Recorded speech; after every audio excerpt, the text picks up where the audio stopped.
Science is the great antidote to the poison of enthusiasm and superstition. Hi, I'm Juliette Selgren, and this is my podcast, The Great Antidote, named for Adam Smith, brought to you by Liberty Fund.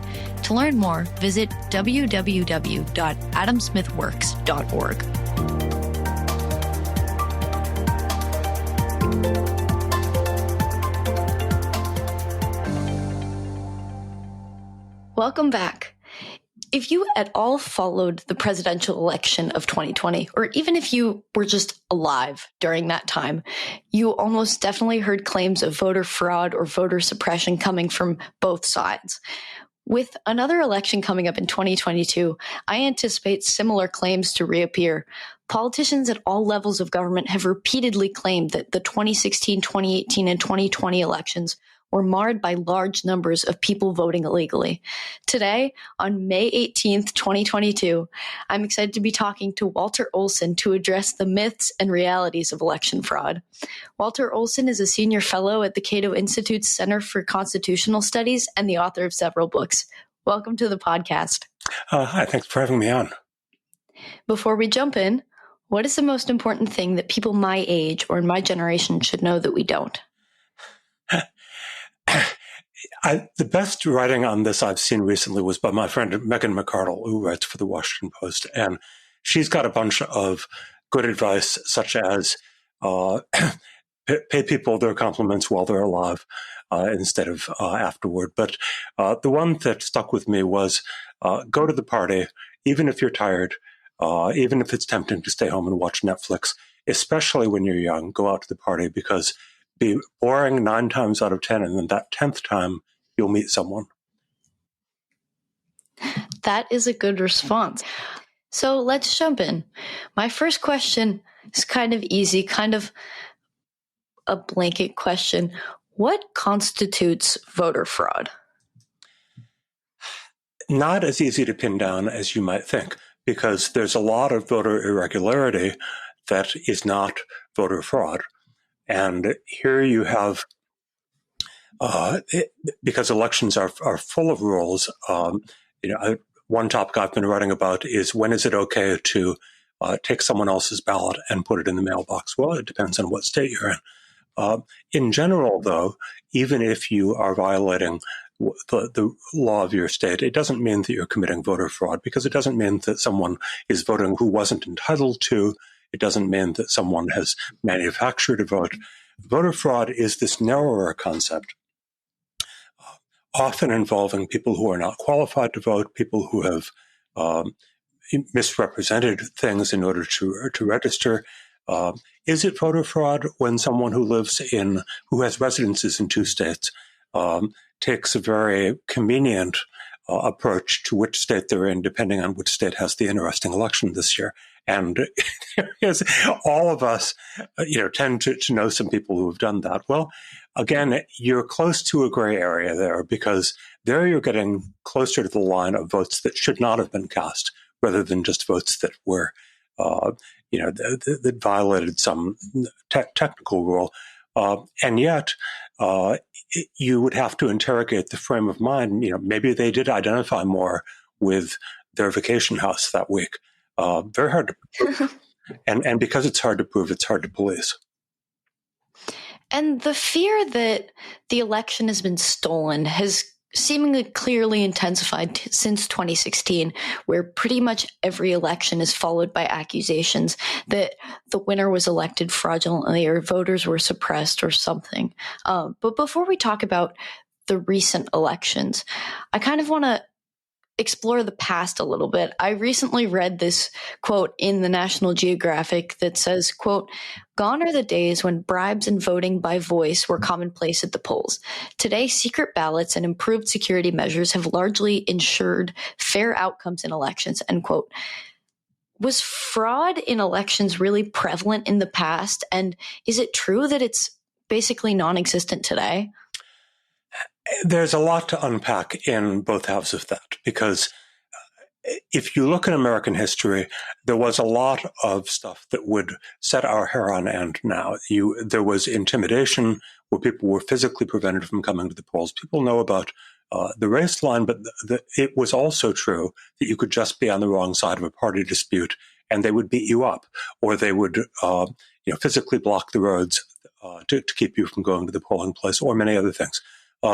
Ballot boxes being stuffed, well, we think of that as, I guess if you've seen old Hollywood films, there was some reference to the fact that, right down to the lifetimes of our, maybe grandparents, this was a very genuine problem in which there were some corrupt places, some of them cities, some of them small towns and counties, where you could not count on an honest vote being calculated. And so, American history has a lot of very ghastly episodes on this, to the point where one place to start in talking about current fraud issues is gratitude that we aren't in a lot of the places we were in the 19th and the first half of the 20th century.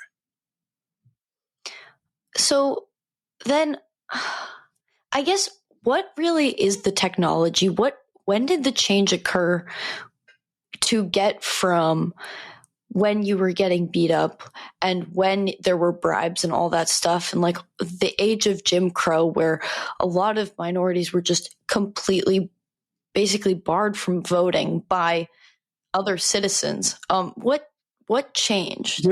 You're talking here about dozens of changes, some of them legal, some of them in the enforcement of laws that were on the books all along, because, of course, it's always been illegal to beat up someone because of the way they were going to vote. The question is whether that was enforced or not. But also, technology matters, and the 20th century in particular saw a move toward voting machines and then toward better voting machines. Now, voting machines have come under a lot of suspicion. We can get to that about whether or not somehow someone could hack them, so as to change votes remotely from even from some other country. I think that those fears tend to be overblown. But one of the things that machines did was simply, as with double entry bookkeeping, often create two ways of checking a number. And to the extent that you've got one register of how many votes there were kept by people on sign-in, and then another register of how many votes there were that the machine is keeping, step by step, it becomes harder to tamper with it. Not impossible, especially in the early stages, but harder. And one of the reasons why the system, I think, has improved further in recent decades is that you now have a better developed, I'm not going to call it a science, but a better developed art of general kind of auditing. And let me offer one example of this. The people who are involved in election watching, whether they be political scientists or campaign consultants or whatever, have strong incentive to want to find out if there has been skullduggery in an election, and 10,000 votes have been dropped in that don't correspond to actual people. And so they look at certain indicators and numbers. And let me offer an example again, because it will bring us around to the 2020 election. There were concerns that a state like Pennsylvania might have had a lot of suspicion. Certainly there were attempts to raise a lot of suspicion. And one of the things that was available from the first 24 hours was the question of, okay, how did turnout in each county or smaller community behave compared with 4 years earlier? And turnout went up a lot, but did it go up more in some counties than others? Did the Republican-Democratic margin of votes change a lot in one county, but not in other and similar counties? Did it change in some way that was reflected only on some lines of the ballot, such as president, but not in others, such as town councils? And again, a lot of ways of tampering with the system become much harder if you have to try to get around these things, if you have to try to simulate ballots so that you're voting for all of the different posts and somehow plausibly voting in ways that won't be noticed as bizarre for the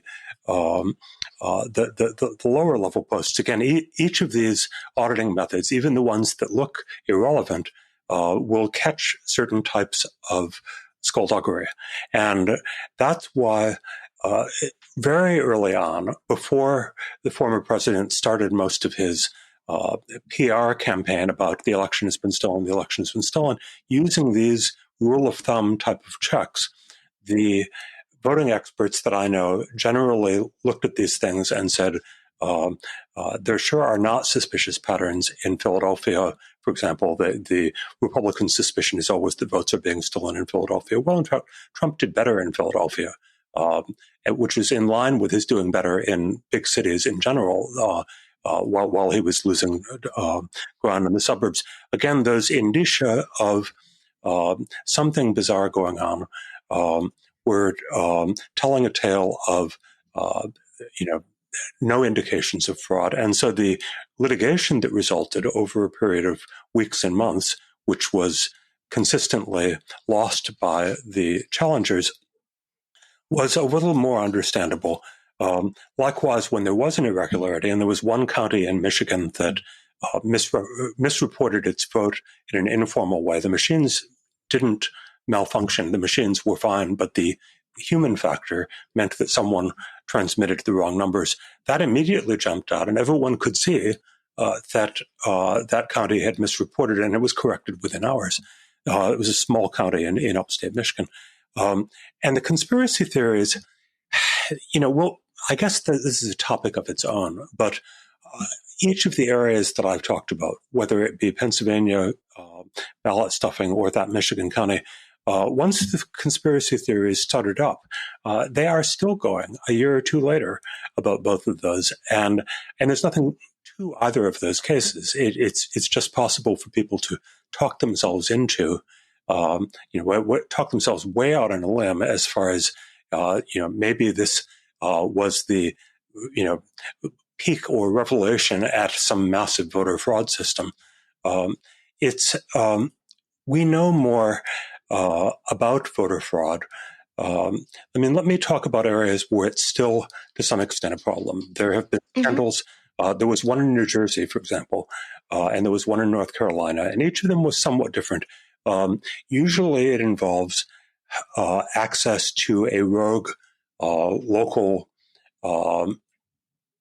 official or an extremely unprincipled single person. In North Carolina, the person was, I think, a candidate, and the election actually had to be invalidated because they were going out and collecting ballots in large numbers and then doing bad things. In New Jersey, or is it Pennsylvania? I should have this at the tip of my fingers, but it was a case where it was a very low turnout party primary, which, by the way, the evidence is that those are more vulnerable to theft because the turnout is so low that there are often just not many people stopping by over the day other than the person running the polls. And in that case, the person used the long absences in which no one was walking in to go in, and the election official himself pretended to be a voter again and again and again. Again, you kind of have everyone in on the plot, or else that sort of thing doesn't work. But again, when you're talking about a very low turnout primary election, where only a couple dozen people may show up over the course of the day, you might be able to escape for that long without being watched. Move to a more typical situation in which you would have to count on 12 different people not noticing that something funny was going on, and a couple of them might be members of the opposite party. And that's fairly typical in American election setups, which is that you've got multiple people in the room, and you offer the option for the other party to have an observer. Those were adopted because, by and large, they work very well at scaring people out of the practices that once went on in larger number. And And it also ties in with a point that is central to, I think, some of the recent debates, which is that you can't, the smaller the number of votes, the more impossible it becomes to attain perfect prevention of misvoting. I gave the example of someone with two addresses in two different states. That's almost impossible to check, but on the other hand, each instance of it tends to result in one vote. How easy is it to steal 6 votes? Well, then you move up to a significantly different level, and you can possibly try to get away with doing that with a fake voter at 6 polling places, or a single polling place that you've somewhat subverted. How can you steal 1,000 votes? Well, we can talk about some of the allegations of how thousands of votes might have been stolen, but in general, schemes to steal thousands of votes either have to move into the subversion of substantial machine systems, and those machine systems tend to get better every year at defeating or making visible such things, or it requires the roping in of enough people into the plot that someone could talk. And that latter one is really, in some ways, the key, because especially if people are relying on roping in people willing to commit low-level crimes, you don't always hear about that before it happens, but once an investigation starts, or once people start blabbing in one way or another, you tend to get someone willing to be interviewed and go on the record about it. And so after the 2016 election, Democrats spent a lot of the time after the election trying to prove that the Russians aided Trump to be fraudulently elected. And in the 2018 race for governor of Georgia, Stacey Abrams claimed that voter suppression cost her the election.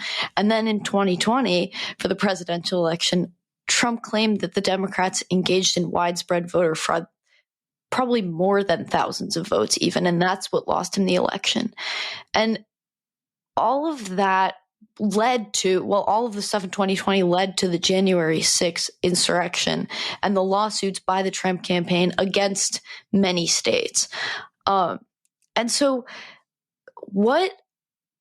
you kind of explained how difficult it would be to have large-scale voter fraud, but how realistic are these claims, and where did these anxieties come from? Well, let me proceed in order, because you gave examples which are different from each other in a number of ways that I'd like to get at it for a moment.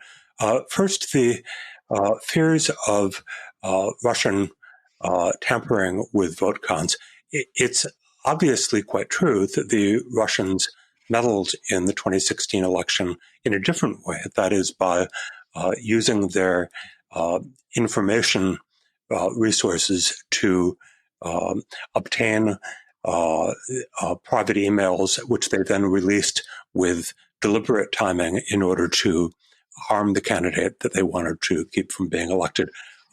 There is nothing probably illegal. I'll leave aside whether there's anything illegal about that. It's not vote fraud. Sorry, but it may be espionage. It may be subversion of an election. It's not vote fraud to time the WikiLeaks revelations and all the rest. Somehow or other, some of our friends on the Democratic side transitioned from that to, well, what if they had been meddling with actual vote counts by sending, Bluetooth emanations into the voting machines? Well, the voting machines, in the first place, are not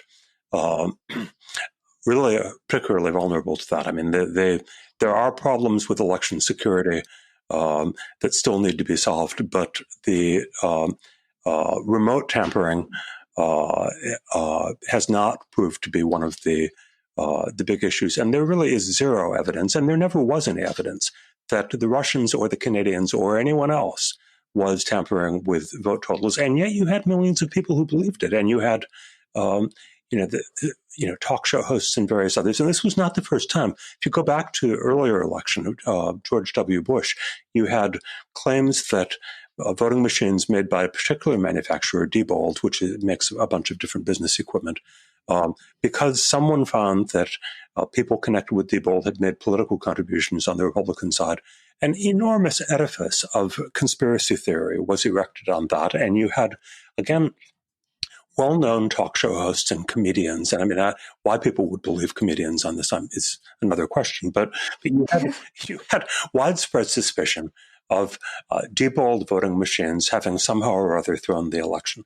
Again, no evidence whatsoever, and seriously undercutting the confidence that the elections need if they are to be accepted by both sides. Now, moving forward to the Georgia election of 2018, you had different, and I believe quite unsupportable, charges of voter suppression. Now, voter suppression, which we haven't talked about, is a different charge than voter fraud.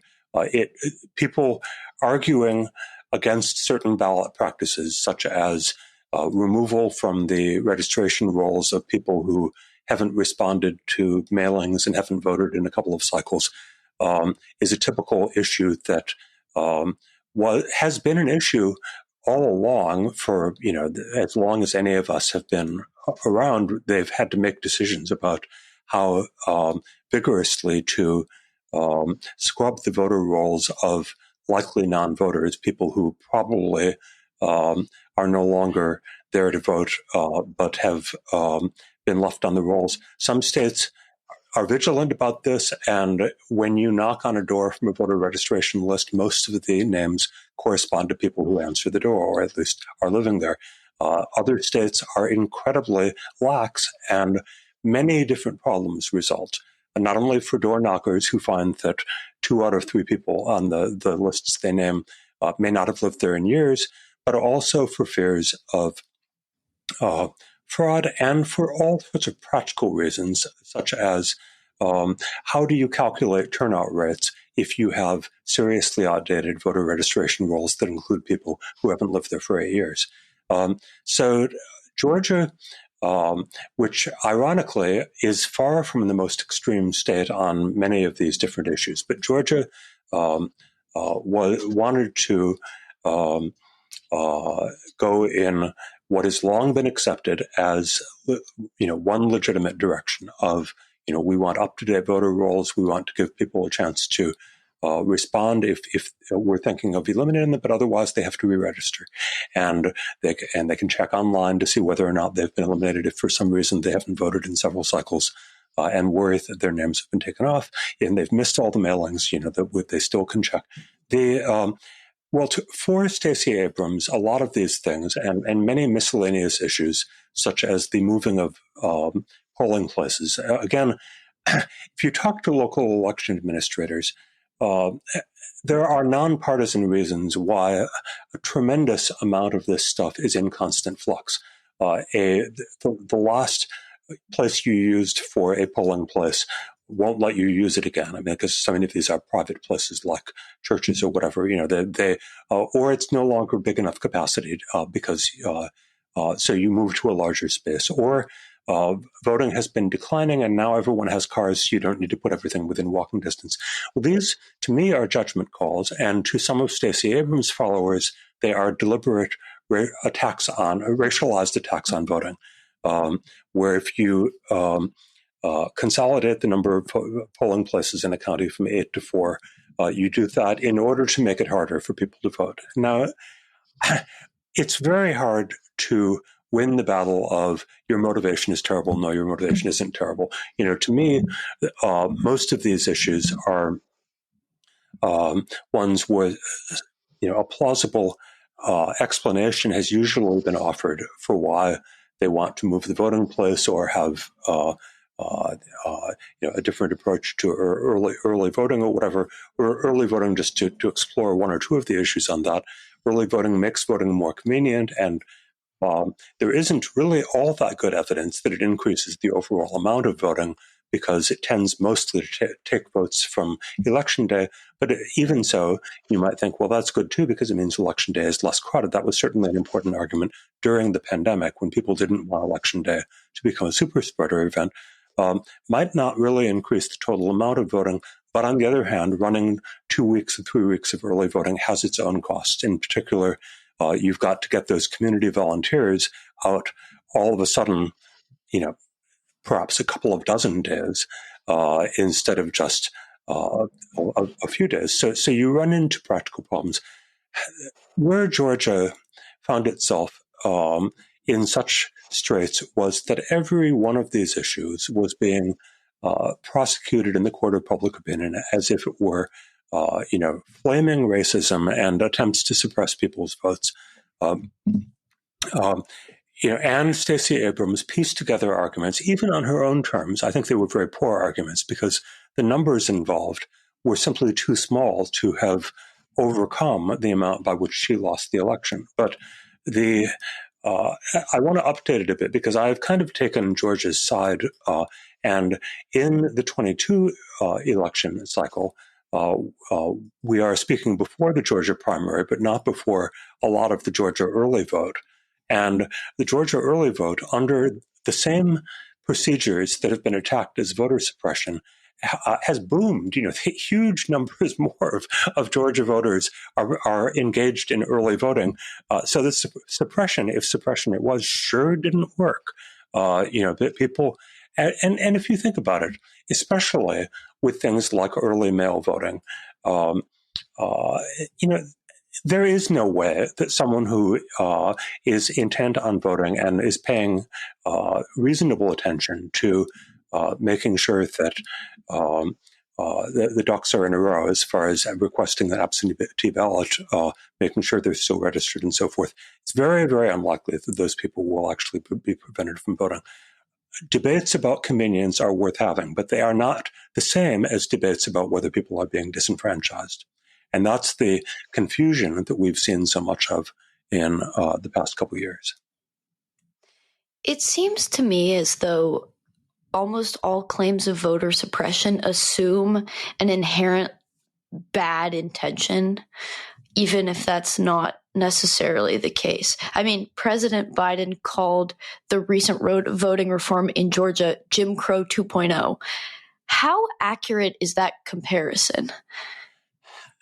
My heart sank when he came out with that rhetoric because, and of course, we saw the various other effects, such as attempts to move the All-Star game and all sorts of exercises in polarization and demonization. And it was pointed out at the time that many northern states, like New York, like Biden's own Delaware, generally liberal states, generally states that no one is up in arms about and that no one believes are behaving with racial motivation, actually have stricter restraints on a lot of those same things like early voting. They have remarkably old-fashioned rules, and there is no movement to force states like New York to become as liberal as Georgia, as Georgia appears to be around the middle of the pack. But again, you have political advantage, which causes people to jump in. The debate largely proceeds among journalists and commentators who appear to have, perhaps it's unkind for me to say that they were born yesterday, but they aren't doing the homework of calling county election administrators and saying, is this new? How has this issue been handled in the past? Because if they did, they would find that most of these issues have a long history. People have been talking about the trade-offs involved. They've been talking about ways of balancing convenience and volunteer availability and the various problems of early voting where people, might regret an early vote because of late breaking news or because their candidate dropped out after they had already voted. there are reasonable arguments on both sides, and yet that didn't come through. And let me say, I am one who generally supports modernization. I think that we should be glad that we're increasingly seeing experiments like Colorado. I think Oregon is another state that are moving to by-mail elections as the general standard. It takes a few years or a couple of cycles to work the kinks out, which is one reason forcing states to move over to that very quickly led to a lot of practical glitches. But I'm not one who thinks that we have to go on idealizing the New Hampshire election day. I mentioned New Hampshire, which has just about the most old-fashioned rules where they want everyone to show up on election day and kind of wave to their neighbors and,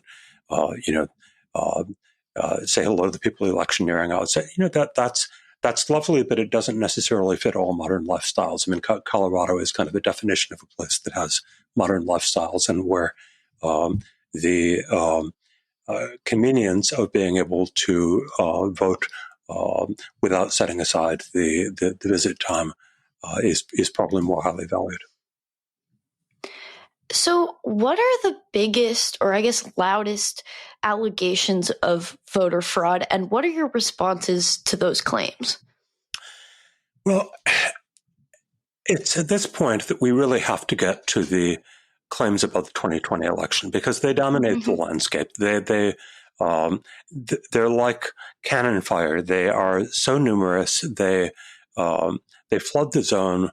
You refute two of them, and another three of them are thrown back at you. And where I start on that is with the cases that went to litigation, because they are the cases where we've had the best chance to assume that both sides had a chance to air their factual contentions and bring witnesses, and where judges who we swear by their jobs to bring impartiality to it have a chance to consider it not on the basis of memes passed around social media, but on the basis of what the parties can prove. And so the voter fraud and the voter irregularity claims, because there were a fair number of those too, that were brought after the 2020 election, fell flat on their face.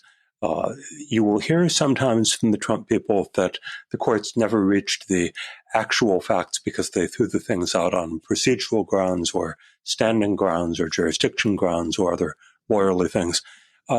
Not entirely true. In Wisconsin, for example, you had a judge saying, I think I can pronounce on the evidence, and they didn't have any adequate evidence in this. In other cases, the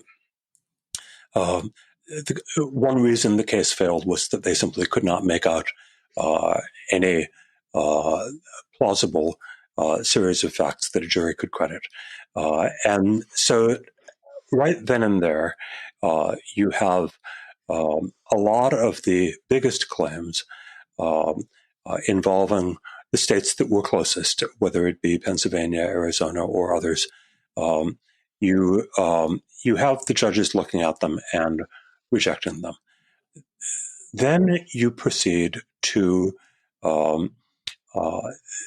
the things that it might take more time to check. And here I think about the Arizona situation, where members of the legislature hired a private group that was apparently very predisposed to find fraud if they possibly could, while at the same time the Maricopa County, that's Phoenix, that's the biggest county in Arizona, did its own very exhaustive investigation and audit of the county where you would probably have seen irregularities if you were going to see enough to change the election. And the legislature's own Stop the Steal consultants, couldn't find them any, and that collapsed in a pile of dust. And meanwhile, Maricopa County was coming out with a long, carefully reasoned and full of evidence reason why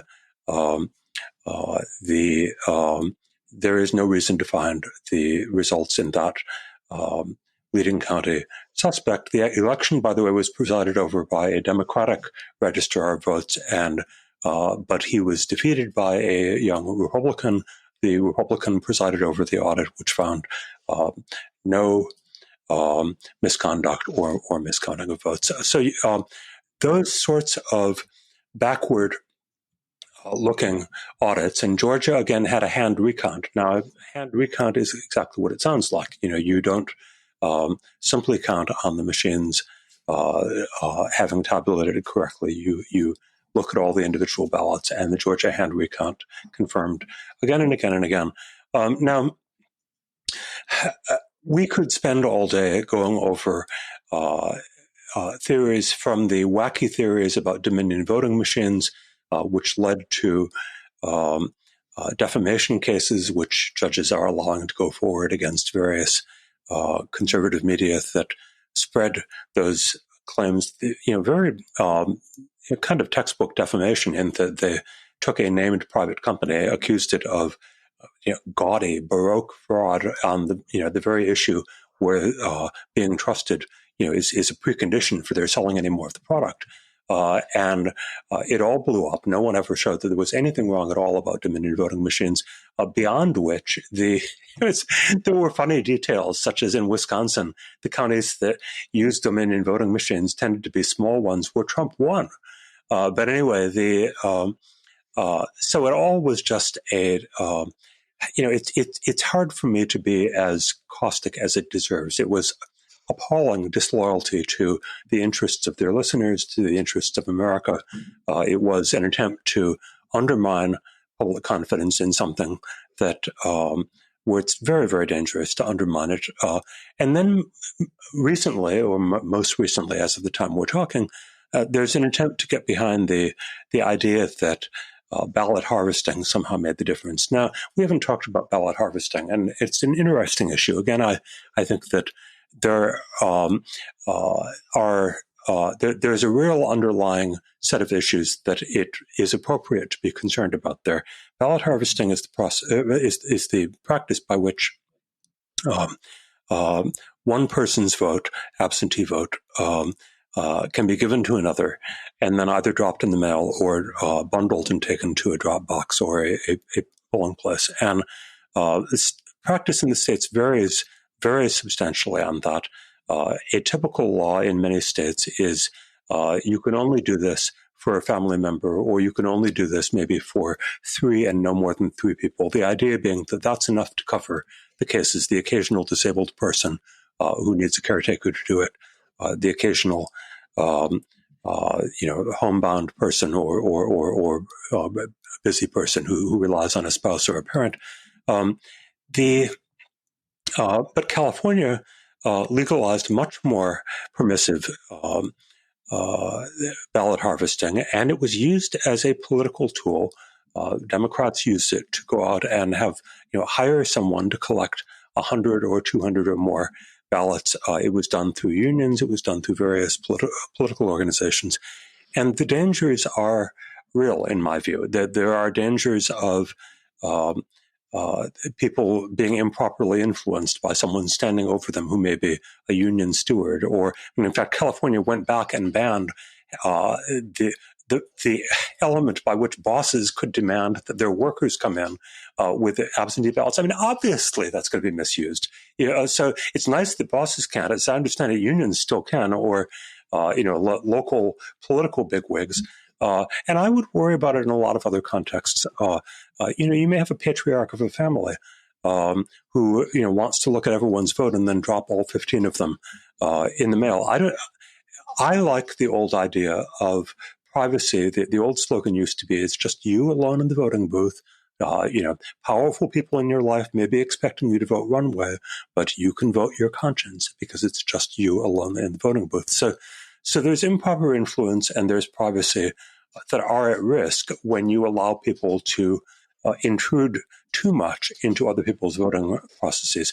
All that having been said, there is no evidence that ballot harvesting made any difference in the presidential results in 2020. And there is a movie that has come out that argues the opposite case. I have seen enough in the way of reviews and responses from organizations quoted in it and whose data is supposedly used to feel quite confident in saying, no, this is barking up a wrong tree.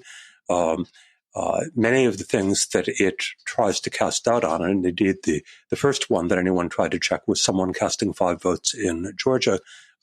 Georgia election authorities said, okay, well, this was in this film, let's check it out, found that it was entirely legitimate. It was a person casting 5 votes by members of his household.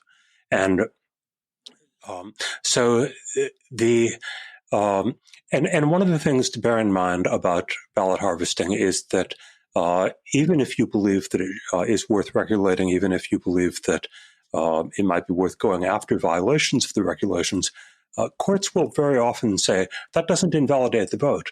If someone, if the voter was acting in good faith and the meddling neighbor said, hey, I'll mail this for you, and the meddling neighbor broke the law by collecting 15 ballots that way, those votes are not thrown out if they were from someone who was entitled to vote and the person didn't realize that someone else in the chain was not acting their proper part. So it's very unlikely that it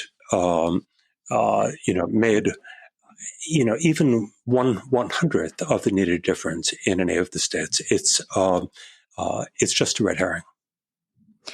What are the implications of this trend of losers claiming the election was stolen or of voter suppression, voter fraud, particularly for society, but also the institutions in play here?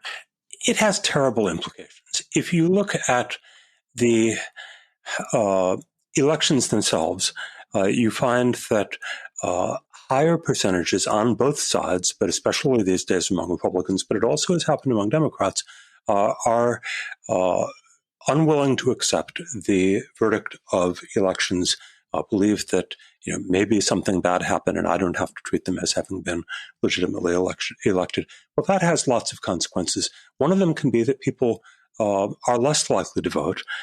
Indeed, there's speculation that this affected the double Georgia Senate runoff, where Republican turnout drooped after the 2020 election and two Democrats got elected. So one thing it could do is demoralize people into not voting.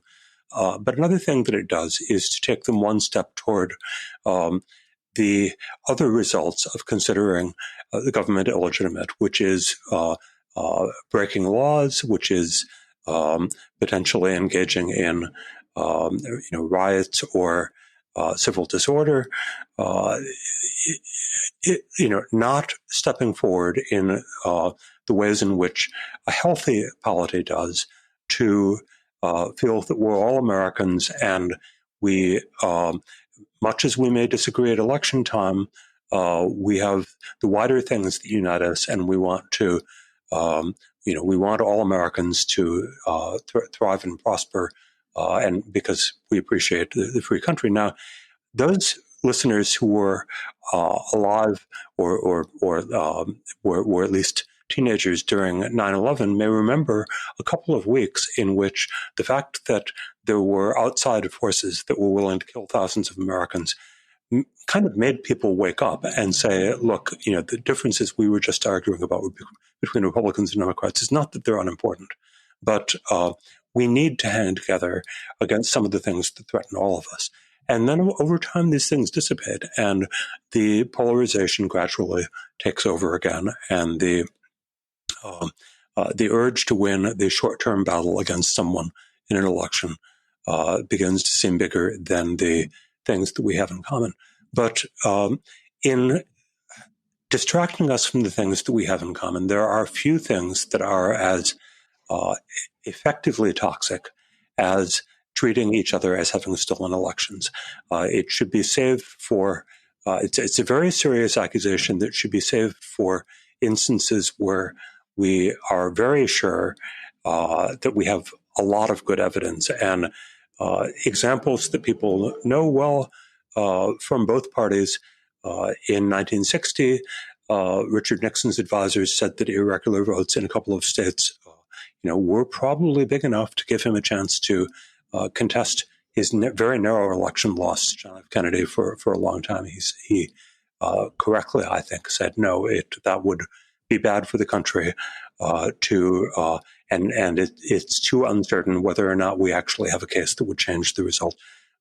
Same thing with Al Gore's loss to George W. Bush. He could have made a much bigger stink about Bush wasn't legitimately elected. He decided, for the good of the country, that's not the way that the next 4 years should be framed. And again, he stepped back. It's one example from each party, but they were putting the good of the country first, I think. I wish we had more time to explore this issue further, but we only have time for one last question. What is one thing that you believed at one time in your life that you later changed your position on, and why? Well, thanks. When I was starting out, I wrote a lot of slash and burn pieces. Sometimes they were book reviews, sometimes they were investigative journalism. And I'm proud in one sense, in that I generally haven't reversed the judgments and the verdicts, and I don't think the reporting was wrong. But I also kind of enjoyed smashing the crockery, if you see what I mean. I enjoyed the idea that the piece would be more entertaining for putting someone in the public stocks and making them look very foolish and very bad. And obviously there are some targets that are worth doing that too. But as I got older, I came to value kindness more. I came to realize that when you write a hurtful but clever and entertaining piece, there is someone out there who remains hurt after the cleverness and the entertainment have been forgotten. So I don't do that as much anymore.